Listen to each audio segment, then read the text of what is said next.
Representative Marshall. Thank you, Madam Speaker. It's an honor to serve with you. It is an honor to serve with you. I'm standing here next to my colleague to emphasize the seriousness of what we're looking at. In fact, I was supposed to be sitting next to my colleague, who I get along with very well, but because we are in districts adjoining each other in the same county with diametrically opposed political viewpoints, I decided that's really not a good idea. It's fair. But we get along very well, and we are totally united on this issue, except I do disagree with one of her points. She said we're putting providers last. No, we're putting the disabled last. We're putting the IDD community last in this budget. We have a $1.1 billion deficit, and people want to toss around blame games rather than work the issue. It's a fact. We have a $1.1 billion deficit. Where it came from, how it came from, that's not as important as what we need to do and close that $1.1 billion gap. I told constituents in town halls when we were coming in, there's really only 3 major places we could get the money to close something that big. That's public safety, public education, and healthcare/Medicaid. We weren't going to be touching public safety because the voters already put that $350 million directive on us.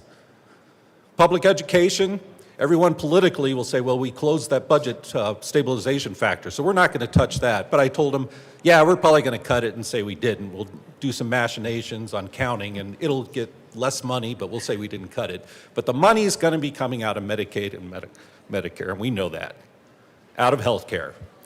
And they're ready for that. They understand. But it's difficult for me to sit there and tell them with a straight face, we did everything we could. Yesterday, we tried to take $750,000 from a film office that had $1.2 million to send it to the disabled community, and it would be doubled with federal matching funds for $1.5 million. And all of a sudden, the entire film industry in Colorado would collapse. Sundance films wouldn't come. That makes no sense whatsoever. I read you the statute. We at the state had a $1.1 billion hit. Circumstances have changed. Boulder, the city, the county, and the rich patrons of Sundance could close at $750,000. Circumstances changed, so we could spend that money, tax money, on something that can't help themselves, the disabled.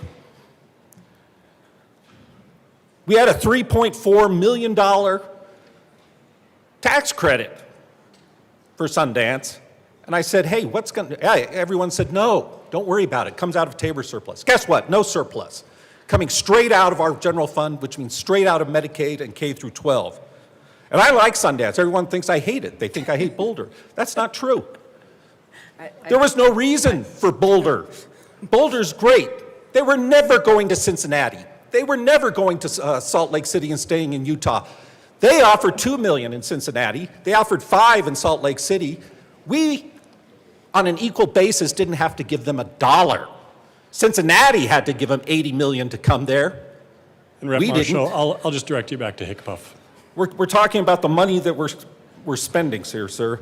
I hear you, and I think you've made your point. So on Advocacy Day, and then we do $5 million from a temporary, let me make that clear, COVID business resiliency fund, and we set up a permanent $5 million redundant organization to the SBA, pat ourselves on the back. So we're already looking at 0.75, 3.4, 5 million, just on 3 places. That's $9 million.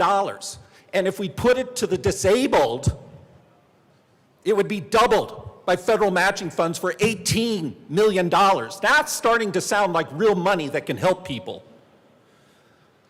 We should be protecting the most vulnerable right now, but instead we're protecting the donor classes. It seems like the law of the jungle has become the law of politics.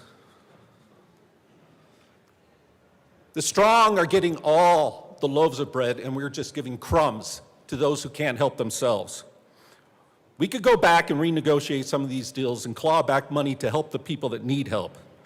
But don't dare go back to your constituents and look them in the eye and say you did everything you could for those kids that can't help themselves. Thank you.